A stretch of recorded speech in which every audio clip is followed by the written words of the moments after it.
Good afternoon. Today is Friday, September 18th, 2015. My name is Edna Sussman. I'm a reference librarian here at the Half Hollow Hills Community Library on Long Island. We are interviewing Howard M. Kaplan, a U.S. Navy Korean War veteran, as part of our Veterans Testimonial Project and in collaboration with the Library of Congress's Veterans History Project. Thank you so much, Howard, for your service and for being here today and participating in our project.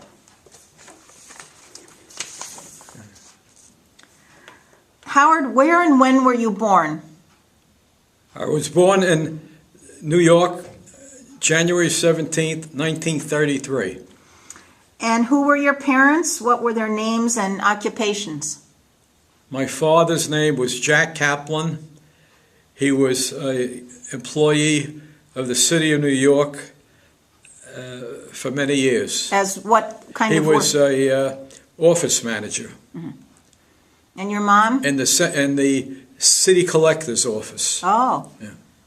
And your mom? My mom, Sadie Kaplan, was a homemaker. Mm-hmm. And did you have any siblings?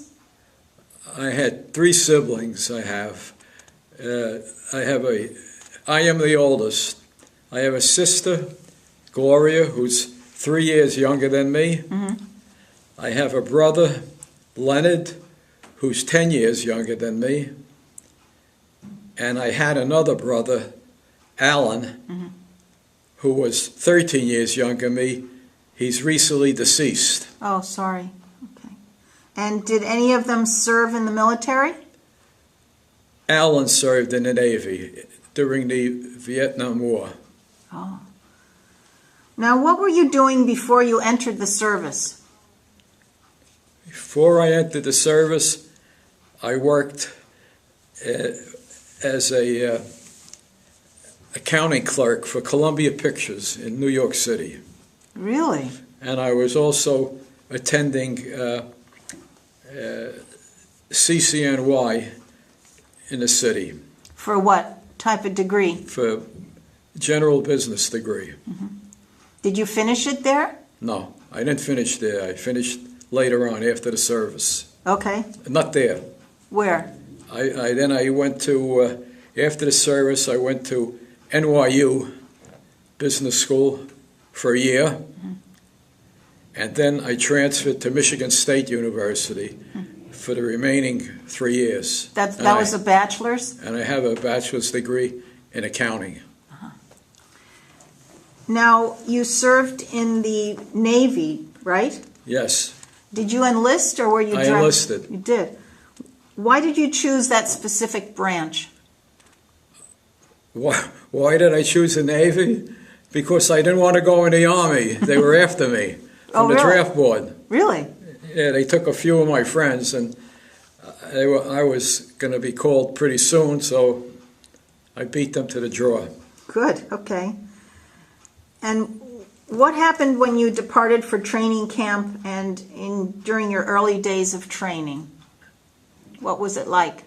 When I left from New York to go to boot camp? Yes, where was that?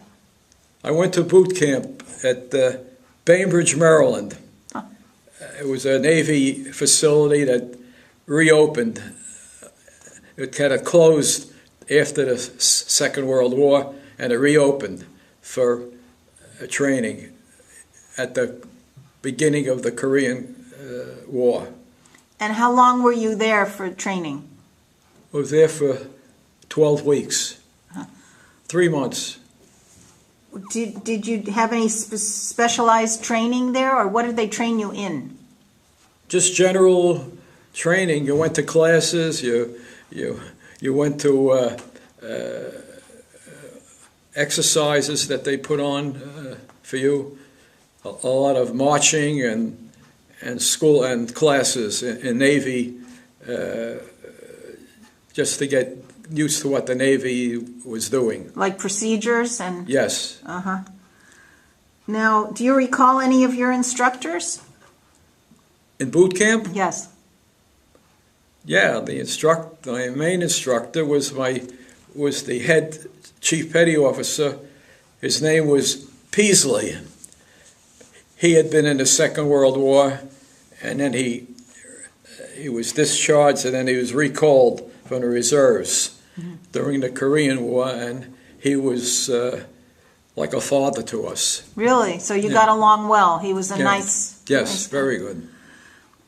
Now, how did you adapt to military life? The physical regimen, the barracks, the social life, the food? There was no social life. Really? Not in boot camp. Oh, in boot... Okay. Not in boot camp. After a few weeks, you were given a 12-hour pass to go wherever you wanted, basically, and I went with a couple of the guys to, which I thought was a very nice city in Baltimore, Maryland. Uh-huh. What did you do there? Do you recall? In Baltimore? Do I really have to tell you? Okay, I better not know that. Okay. No, we actually went to the movies. Okay.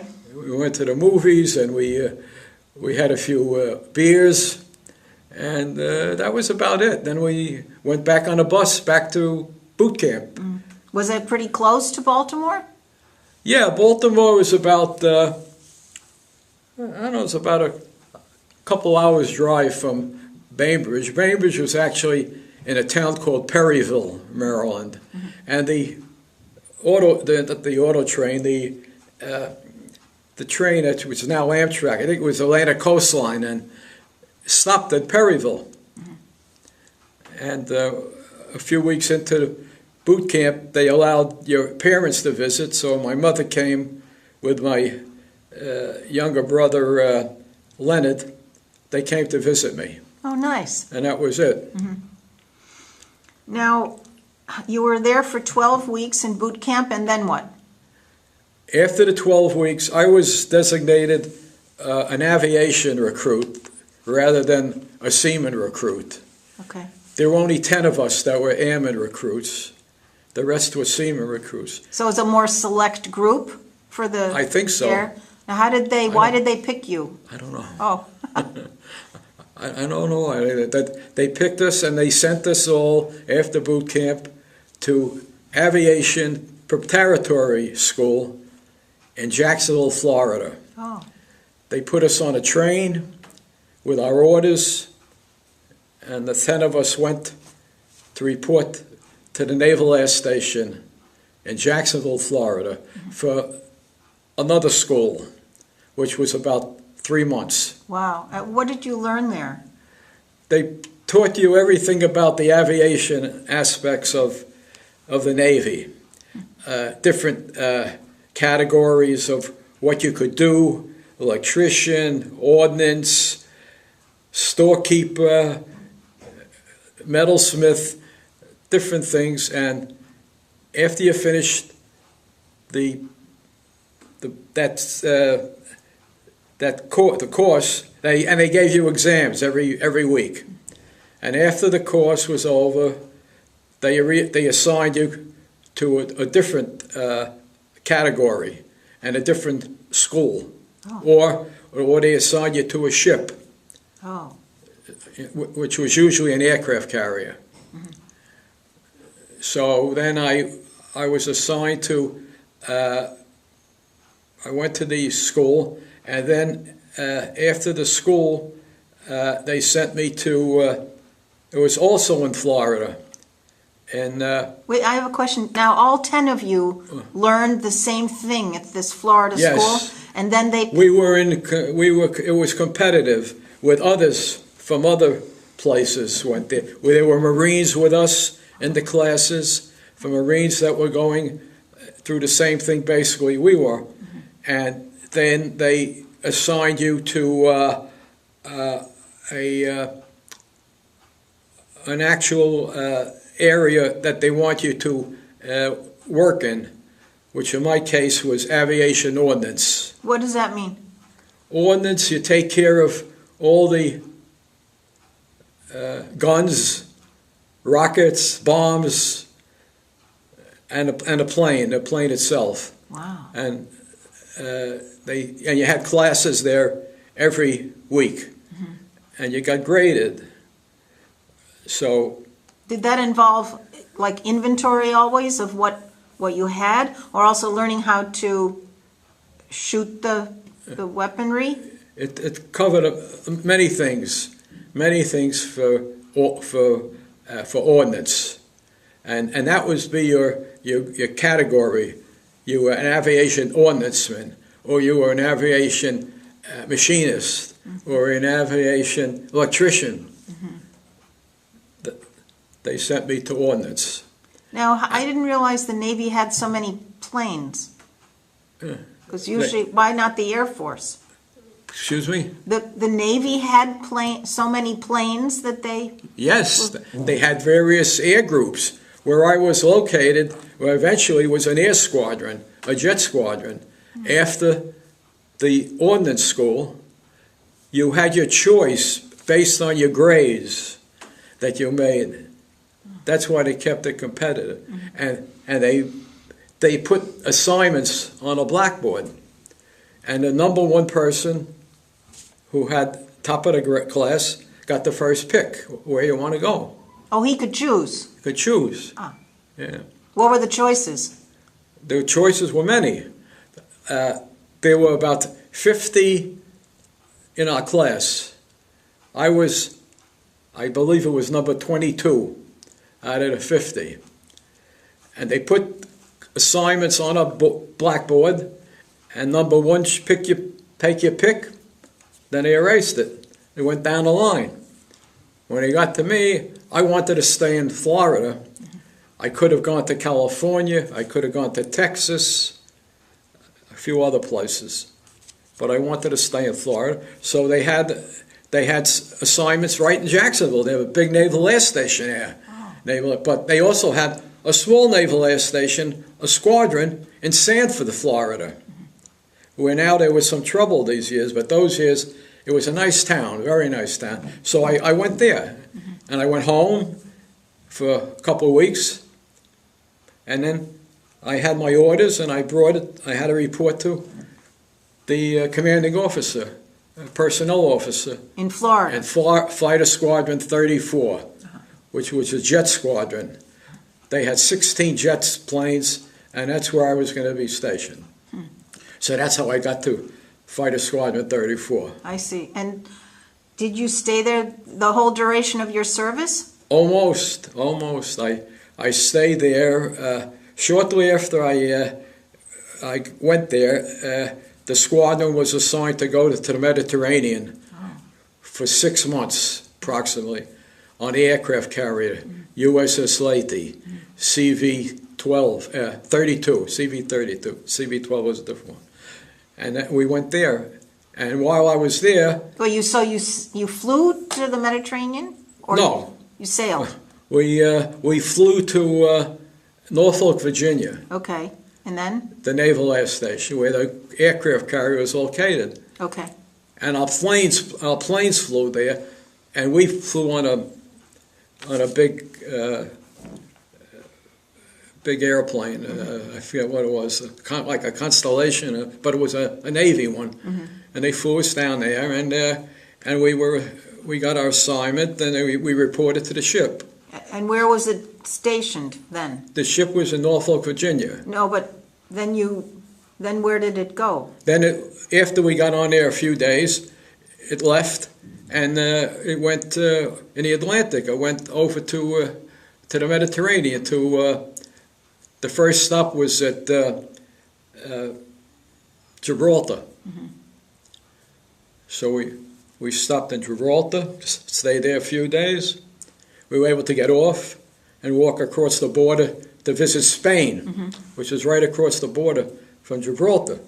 So, and that's where we were. And we did the whole Mediterranean. We went from Gibraltar to Italy, to Sicily, to France.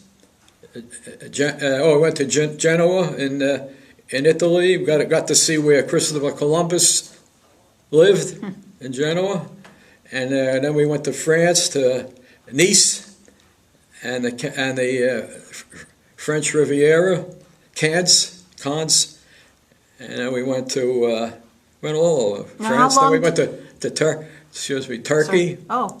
Greece. Greece. did the whole thing. Wow. How long did you stay in each town? Most of the time we stayed there about a week. And we got off each one. We got a leave to go off. Just for like a few hours or? For a whole day. Okay, but you Till slept. midnight. You slept on the carrier. Right. Yeah. And what did you do while you were in port for the recreation? In port, we did a lot of things. There was a lot of things to see. Mm-hmm. And we did a lot of touring. We went on a one that I liked. We went in Italy. There was a tour going to the Leaning Tower of Pisa. Oh. I have a picture of me home. I should have brought it. I forgot. I was holding up the Leaning Tower of Oh, yeah. Pisa. I should have brought it here. I forgot. I had That's it in a okay. frame. Oh. I should have brought it here. But while you were in port, then the ship, what did you do on the ship while you were working? We took care of maintenance. Uh-huh. There was always maintenance work to do. To clean the guns, to make sure everything was in order, to make sure the planes were secure, and that's what we did when it was in port. To stand guard duty, that's what we did in port. So did you get close to Korea at all? No. No. Good. My squadron, when I joined it, had just come back from Korea.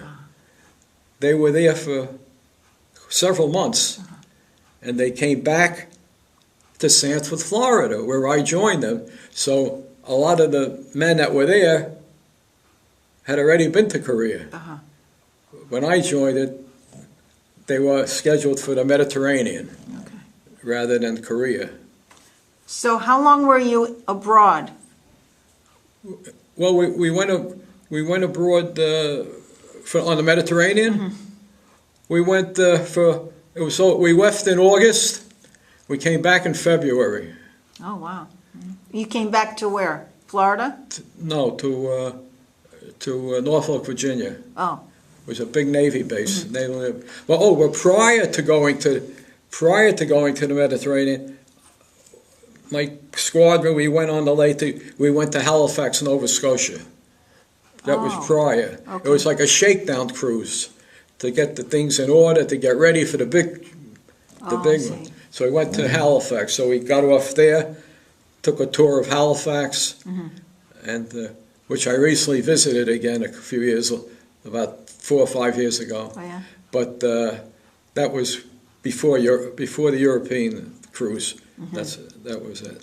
Now, what was your purpose stationed in all these European cities if Korea was over here and that's where the fighting was? What was the... Well, they have the Navy at that time had the Sixth Fleet. There's various ships, all kinds of ships. The Midway was with us, also an aircraft. We were the sister ships. We were here on the Mediterranean, and they were there, a few hundred yards away, the whole time, to protect. I guess to protect all these countries, we were roving. We went from all the way to Greece and back. Did you have planes coming from Korea landing, American planes, and getting more supplies from Korea? Yeah. We had planes flying all the time, practically every day. I see. But not from Korea. Oh. They were from. They were going out on different exercises. The pilots. Oh, I see. The pilots would go out for usually 2 hours, and they flew off the carrier, and then came back 2 hours later. And they did gunnery. We had to load the 20 millimeters on the cannons in the front of the planes. They have, you saw in a picture, the front is there's machine guns actually, 20 millimeter, and I should have brought that. I should have brought a picture. It's stupid. I have a picture of me with the ammunition hanging over my shoulders. Oh, wow. That was in Cuba. Cuba. We went there too. You did.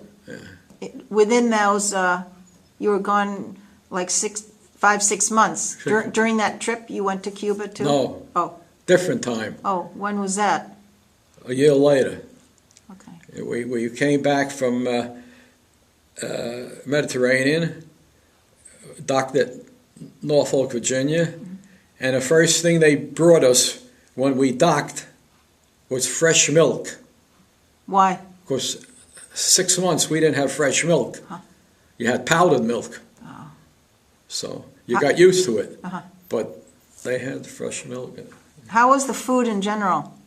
The food, in boot camp, the first meal I had for breakfast was not a bagel and cream cheese. It was chipped beef on toast, which I said, oh, I'm never going to make it here if this is what they have. It's chipped beef on toast. But that changed. Overall, it was pretty good. Mm-hmm. Yeah. And what kind of, you had like barracks on the carrier, or how did you sleep?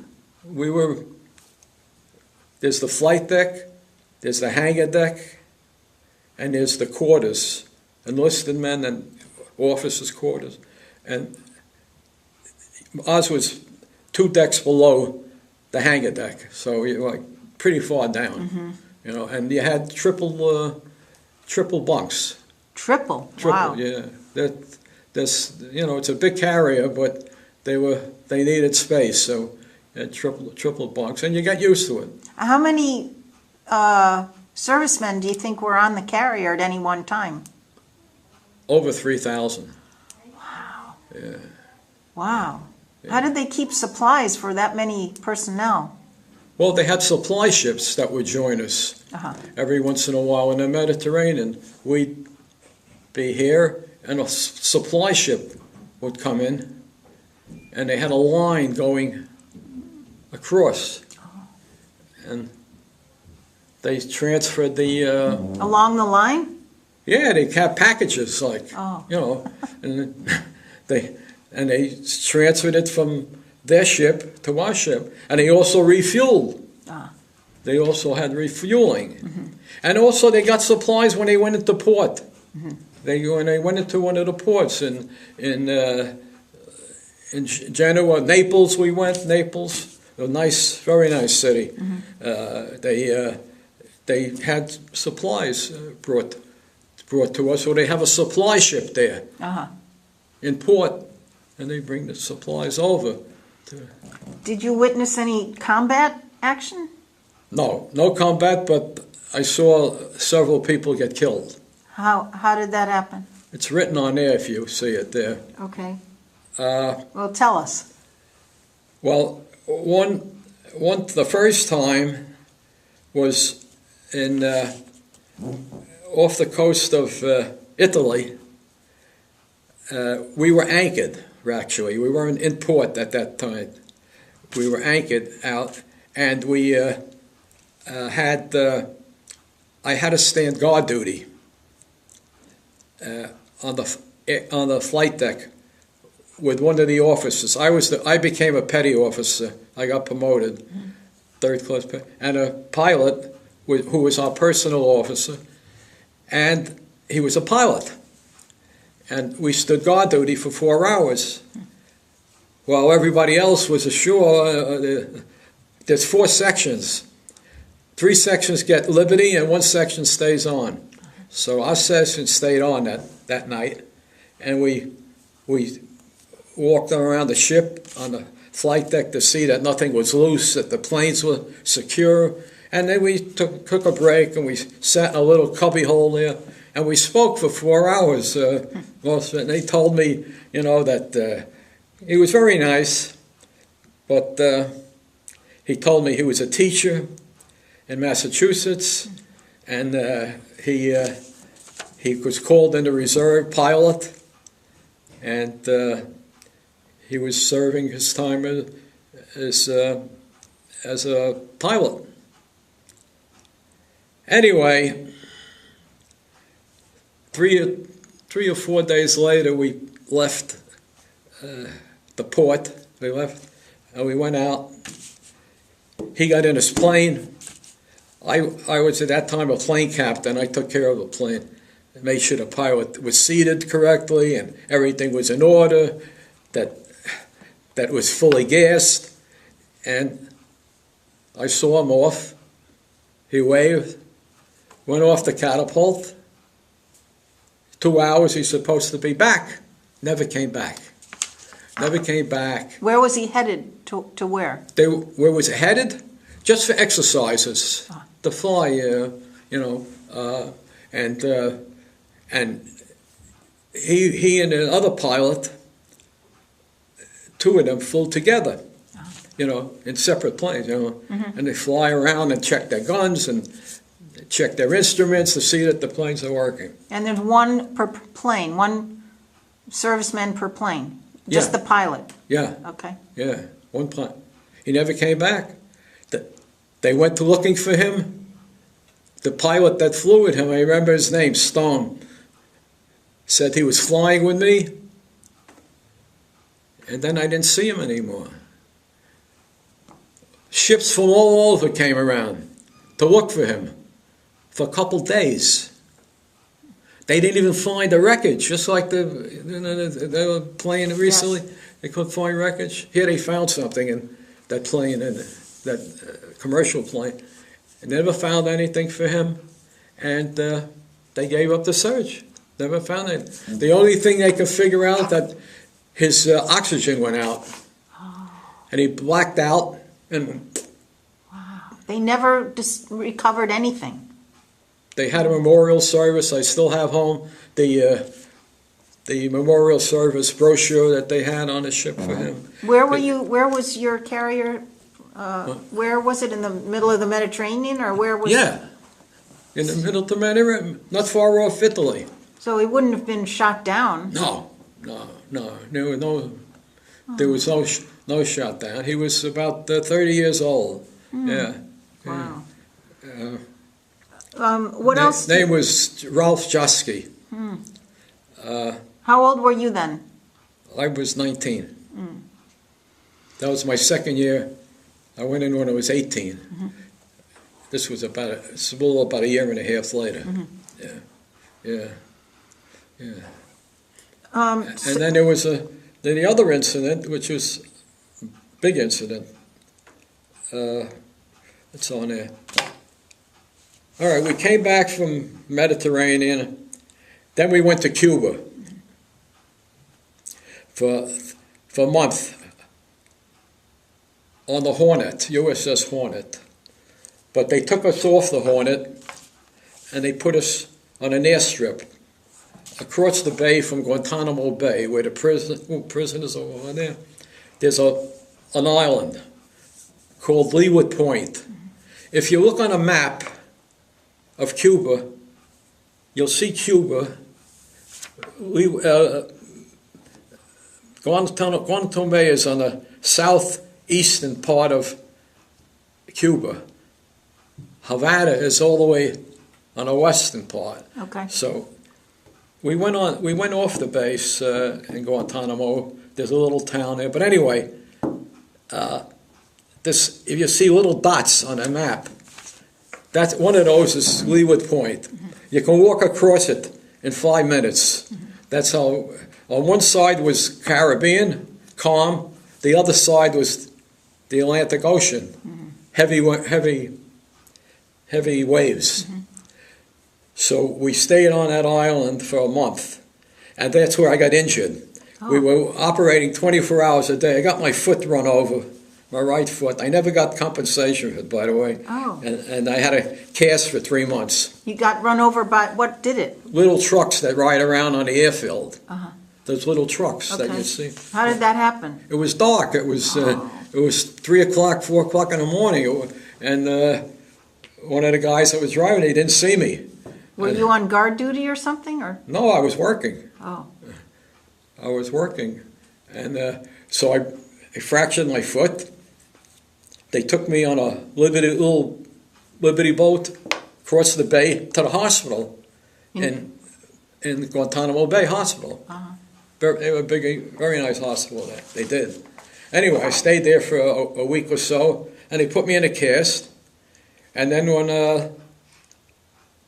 after that, I went back. I could have stayed there. The doctor said, "Do you want to stay here? We can let you stay here longer." My squadron was going back to Florida. So they took me back, and I went back with them. I was in a walking cast for 3 months. Wow. And then they took it off in the hospital in Jackson. This was in Jacksonville. Actually, it's called Cecil Field.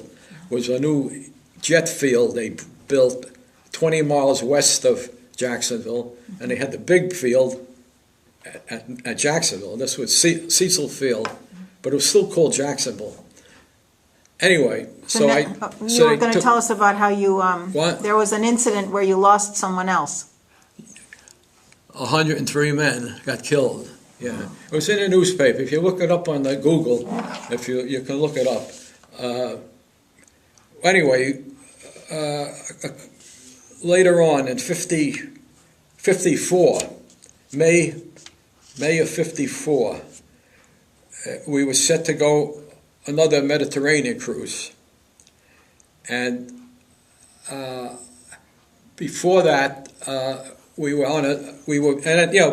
then they put us on, the ship would be the USS Bennington. USS Bennington.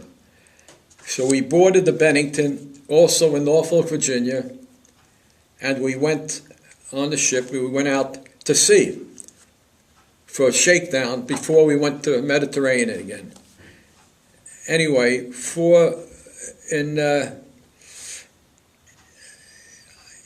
on that ship, I was working night crew then. Several of us worked because they flew like all crazy hours. So we worked from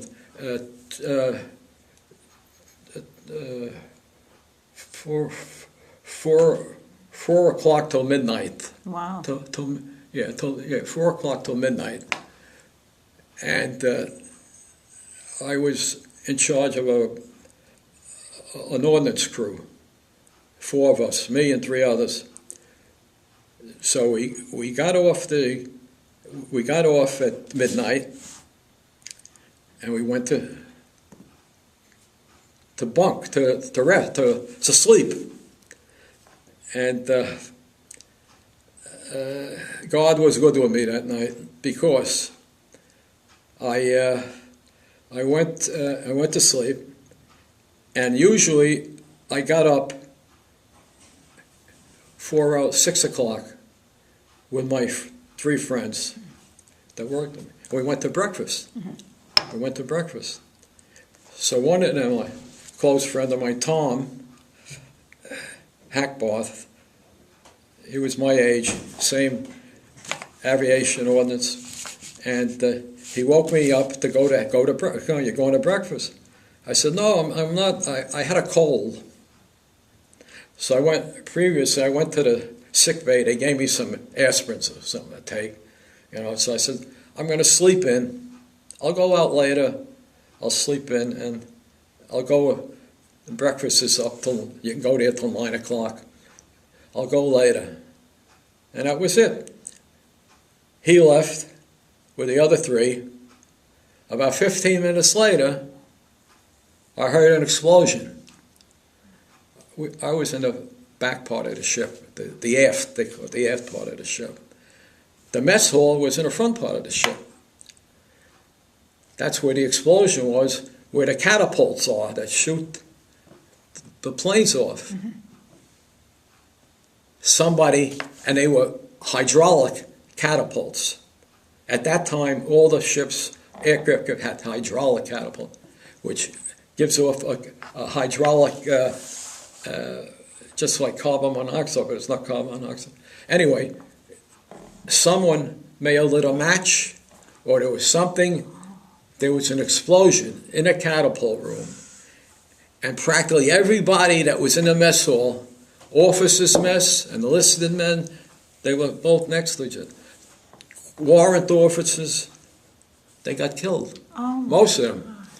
It was in the newspaper. You put in you can get more on the USS Bennington disaster, May 26th, 1954. They either got killed or wounded.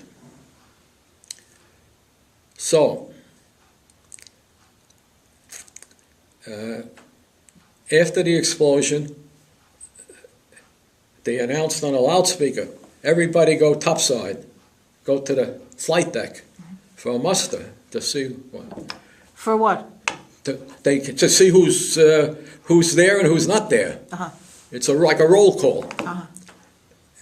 So they called off our names and everything, and my 3 friends were missing. Oh.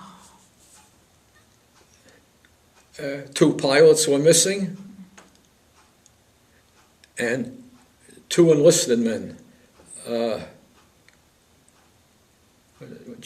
Jesse Rivers and Ernest Martin. And Tom Hackbart was a friend of mine, and the other 3 were young kids. They were 18.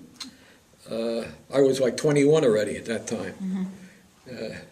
They didn't make the muster. They weren't there.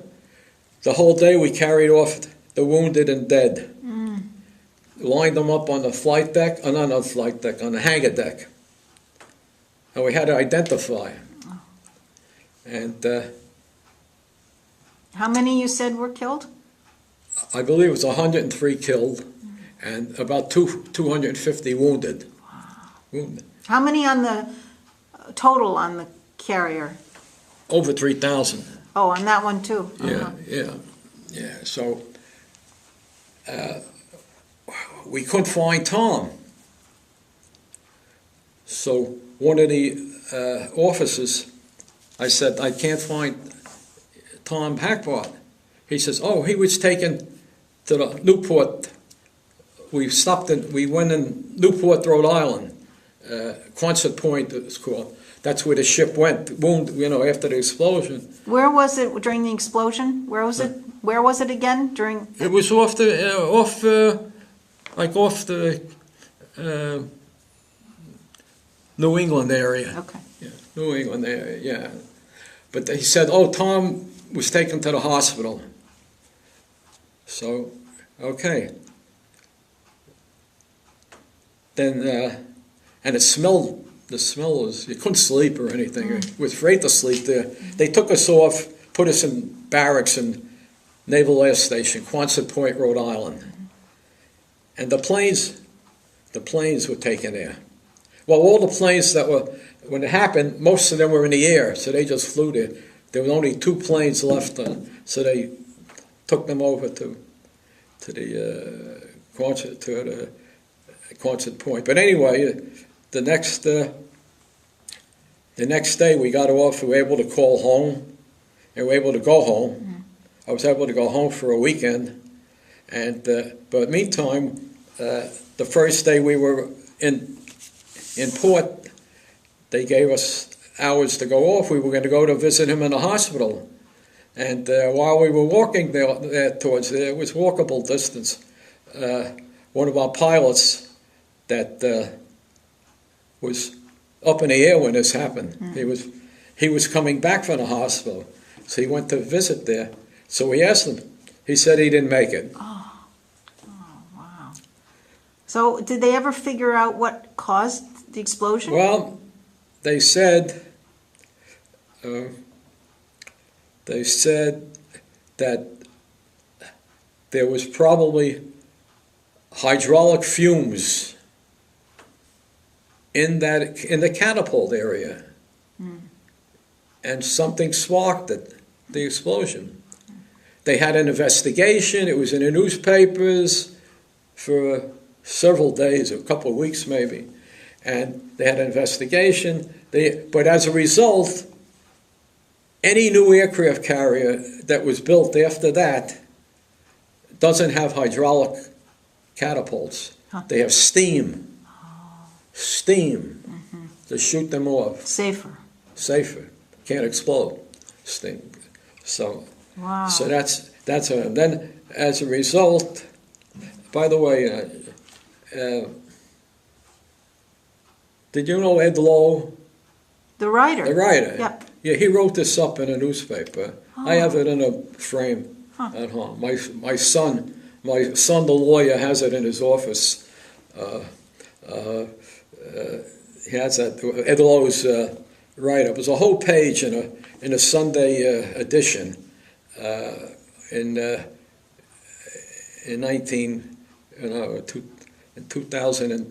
2003, I think it was. Of Newsday or Newsday. Newsday. Okay. Newsday, the Sunday edition, Ed Lowe column, and so that was it. The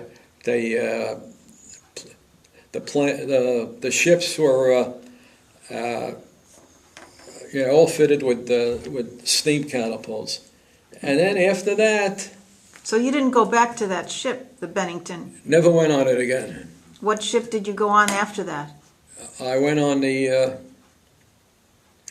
with the squadron. I was in the same squadron the whole time. The squadron is not the regular part of the ship. The regular men are called ship's company. We were the air group. We're like guests for the cruise. We go on and then we go back to the land base. So after that, where did we go? We went on. I don't remember. Okay. We went on something. But then did you travel abroad again, or No, you stayed in the States? my squadron was in 1954. Later that year, we were going to go on another aircraft carrier. I forget the name of it. I think the Hancock. Okay. We were, And where was that headed, or where? Mediterranean, Oh, but I didn't go on it oh, because I was due for discharge in May of 54? 55. 55, That explosion was May 54, okay. but I was supposed to go, but the crew, the ship was going to be out in the Mediterranean for 6 to 7 months, and I was due to discharge before. Uh-huh. So instead, anyone who was due to discharge during that time were reassigned. Oh, So I was reassigned. I was in Fighter Squadron 34, VF-34 was called. Then I was transferred with others to Fighter Squadron 14, VF-14, which was on the base in Jacksonville. oh, So I spent my remaining days in that squadron in Florida. in Florida. And then when I came for discharge, I was sent to the other section where they discharge you from. And I got my discharge, auto discharge, and I went home You went back to New to York? New York. My parents lived in Brooklyn that time, and then they eventually, a few months later, they moved to Flushing, New York. And that's where you met up with them? You went back to Flushing? What's that? When you were discharged, Yeah, you traveled back to Flushing? I went back to Flushing, yeah. And then I went to NYU, and later Michigan State University, which I graduated from in 1959. Okay. Now, when you were in the military, how did you stay in touch with family and friends?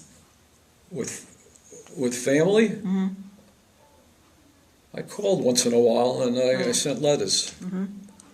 In fact, the postcard that I have home, I should have brought it. You would have liked that one.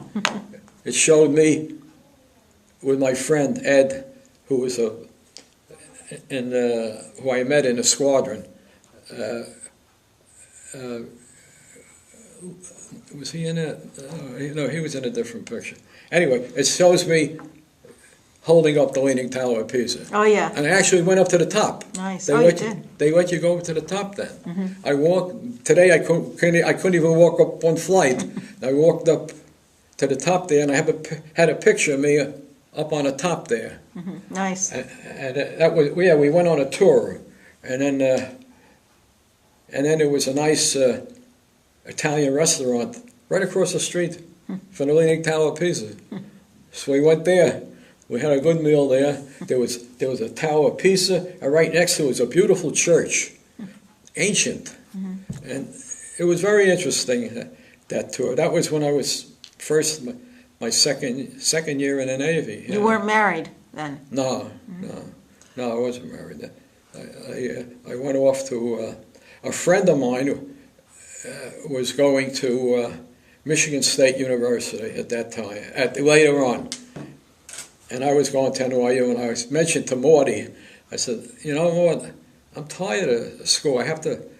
Every day I have to stay there and study at night, and I have to take the subway to Brooklyn and then back. He says, why don't you transfer to Michigan State? Well, he was in the Army in Korea, by the way. Morty Fuchs. I still speak to him every once in a while. Oh, you do? Where does he live? Yeah. He lives now he was a professor. He got his PhD, his master's rather, bachelor's and master's at Michigan State, and his PhD at Wisconsin. He became a professor of genetics in Notre Dame. Wow. Notre Dame. And he was there for over 30 years. He lived in Ann Arbor. Not Ann Arbor? Wait, No, no, Ann Arbor. Indiana. Notre Dame's in Indiana, right? Yeah, in Indiana, where Notre Dame is. Ann Arbor is Michigan. Yeah. I forget the name. So you still keep in touch with him? Yeah. So I went there. I applied. They accepted me. They took all my credits from CCNY and from NYU. So I went there as a sophomore. Uh-huh. And I became his roommate. And then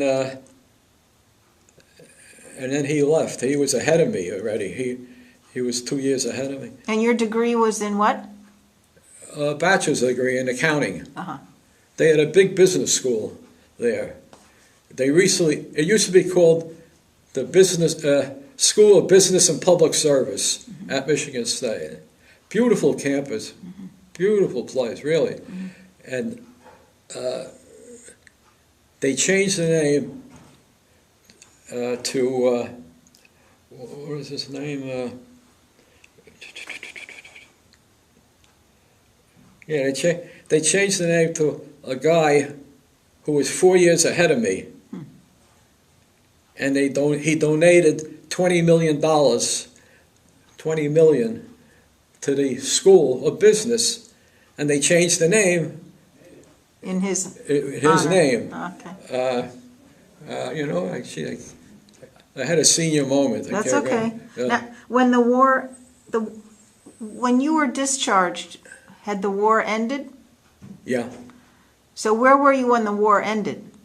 When the war ended, I was still in the Navy. Stationed where? I was stationed in the same squadron, Fighter Squadron 34 in Florida. Florida, okay. Yeah. And when you returned home, it was by plane or what? By plane. By plane. How were you? They gave you some travel allowance. Oh, okay.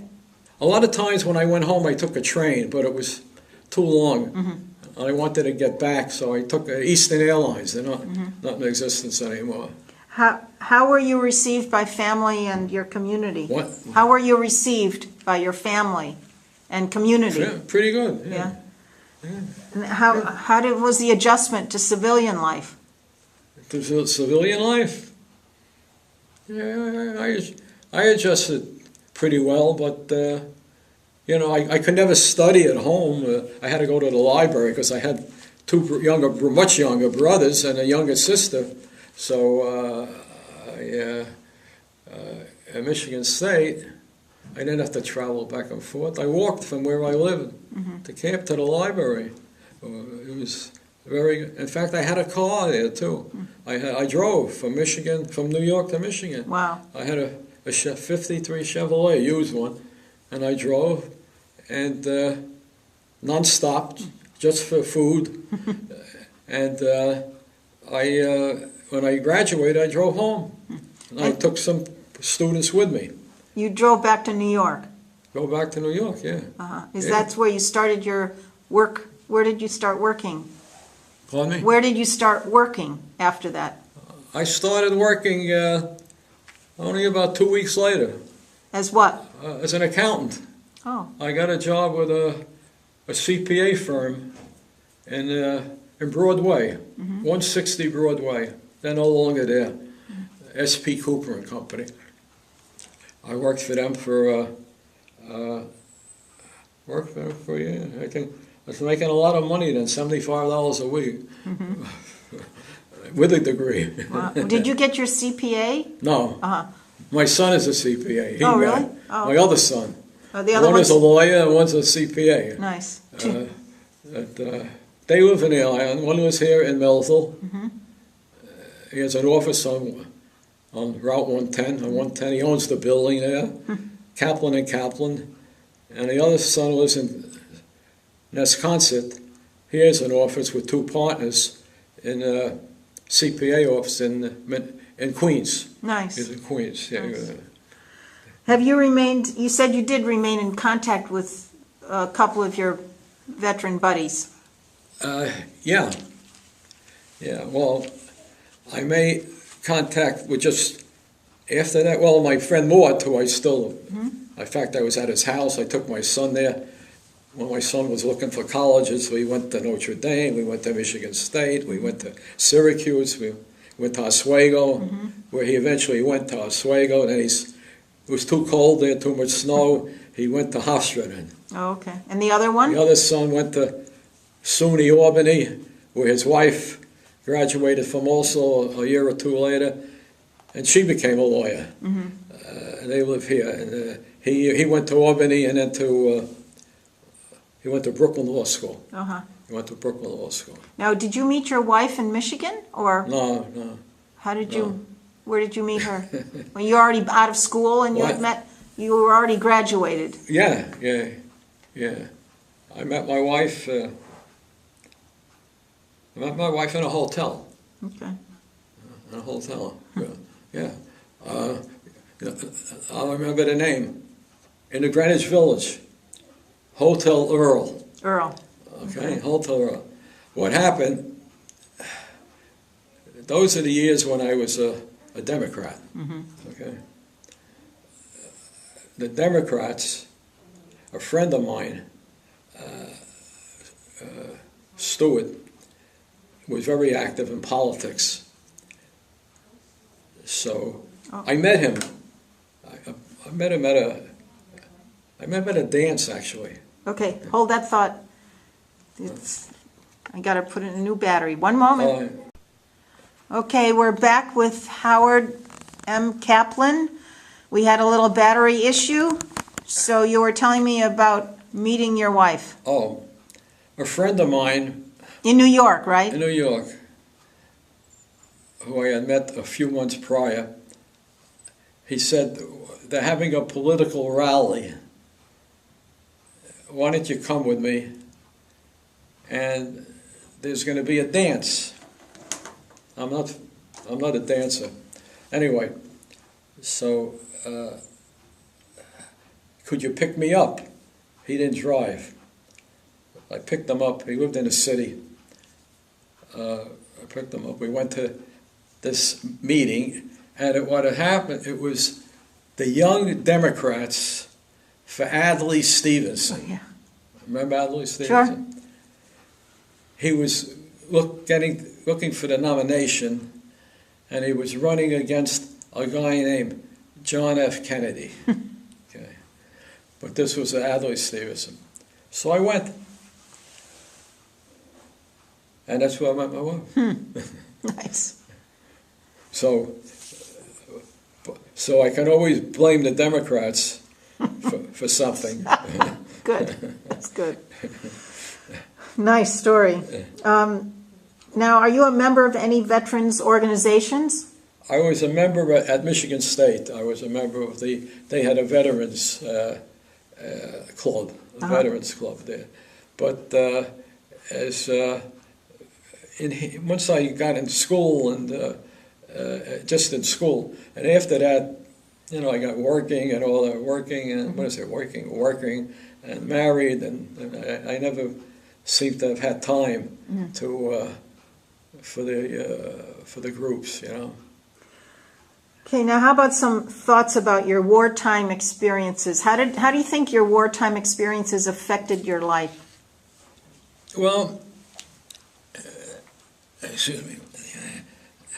The only thing I always think about what happened, mainly on the Bennington. Another thing there, getting back to that, if you don't mind. After that, it came from. I was selected, since I was good friends, with Tom Hackbart, who was from Ohio. All three of them were from Ohio, by the way. He was Columbus, Ohio. Anyway, I had to round up his clothing and stuff to ship it back to his home, to his mother. He had a twin brother also, who was in the Air Force. At the same time? Same time, yeah. And I got all his stuff together, in his clothing. He had some books, and he also had a rosary bead, rosary bead. And he was very religious. In fact, when I first met him, I had this bunk here on the ship, and he had a cross. This was not on the Benny, this was on the earlier ship, on the Leyte, USS Leyte. And I never met him. He just joined us while we were on a cruise. They had some people join us, some people transferred, anyway. And I saw him, he's lying there and he's holding the rosary beads, I didn't know what it was, So I started to talk to him, and I introduced myself, he introduced himself. I says, what are the beads? He says, they're rosary beads, for Catholic. So he was very religious, and he was reading, I think he was reading the Bible, and so I got all this stuff together, the rosary beads and his clothing, and I tagged it, shipped it out.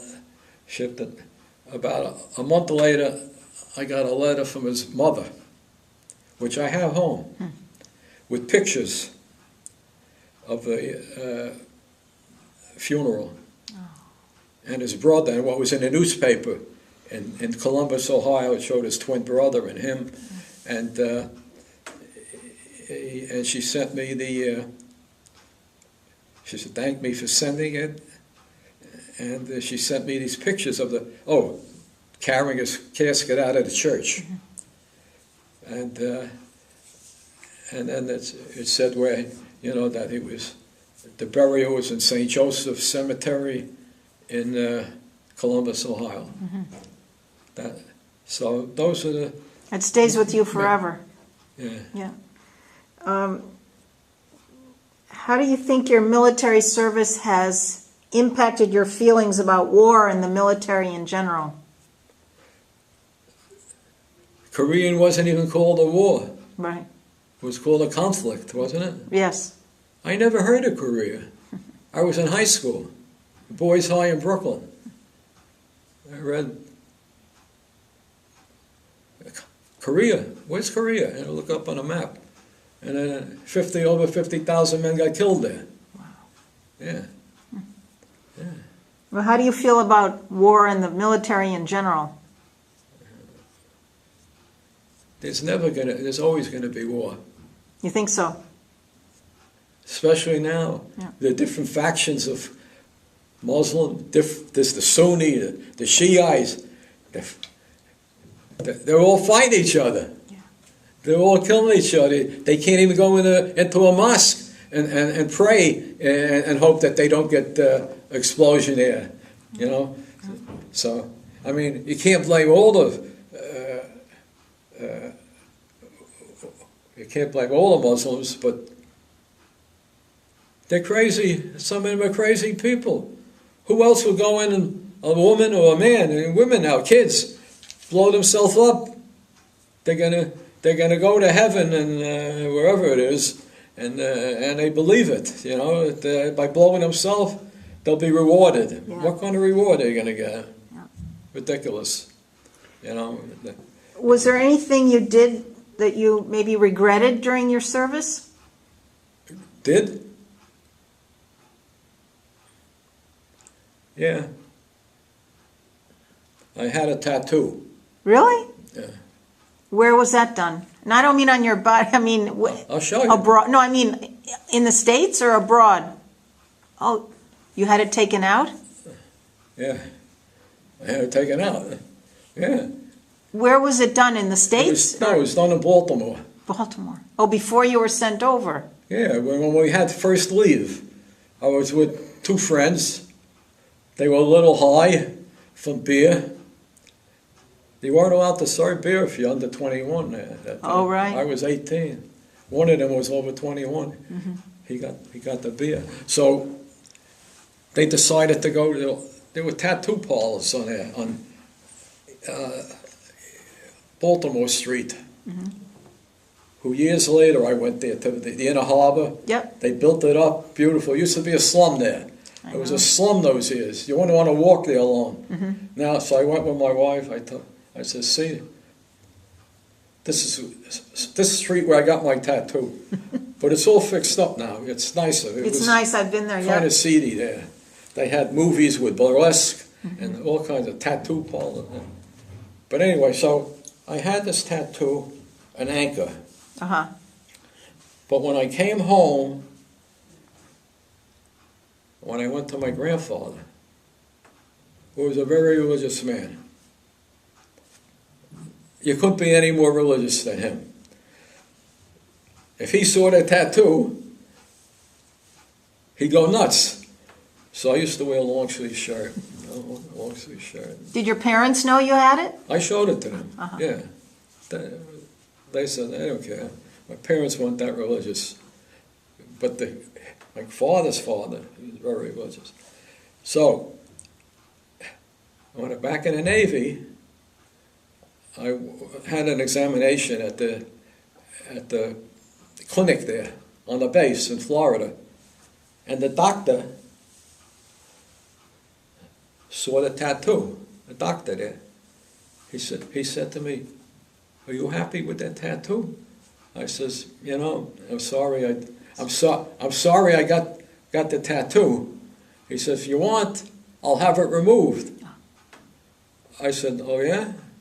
I says, "What does that involve?" He says, "You come in here," he says, "a few times, a few visits, and we scrape it, the skin, little by little, and bandage it, and treat it so it doesn't get infected, you know. And after a few visits, then we stitch it. There's a scar here. I see that, yep. We stitch it, but you won't have the tattoo." So, okay. So I went there. He did a few visits, and gone was the anchor. Wow. Anchors away. That's funny. Anchors away. Anchors away.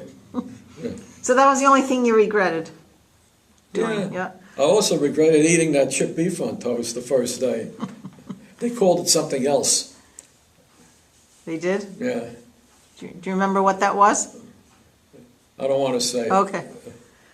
But I'll give you the initials. SOS. Oh, God. Okay. Okay.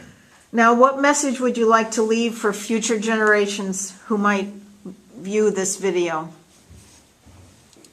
For future generations, Yeah. I think it's a good thing for a young person who doesn't know where they're headed, or what or where they're headed, to go into the Navy.